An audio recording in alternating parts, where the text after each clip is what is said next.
Eendag sit ons so in gesels en ou sê vir my, weet jy, hy gaan die kongres toe vir die Boesmans, hulle sending, Tegnos sending in Namibië.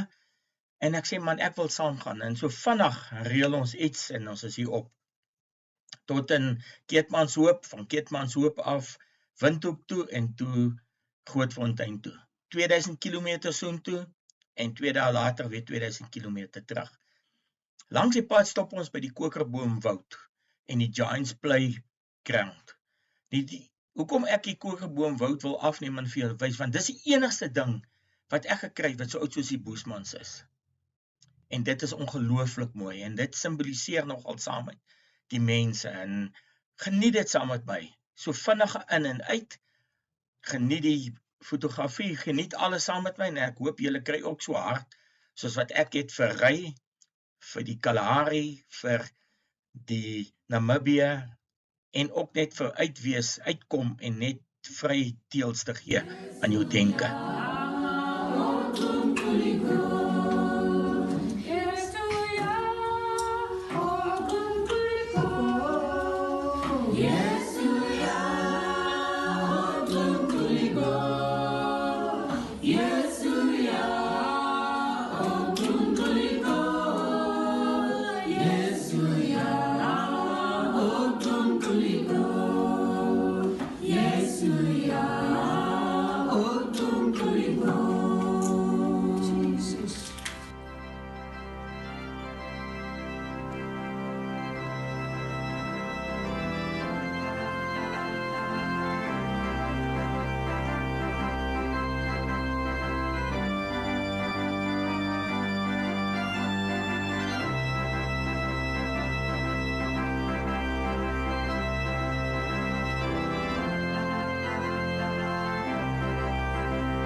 Nou is dit weer tyd om terug te gaan Suid-Afrika toe, 'n vinnige 4000 kilometer.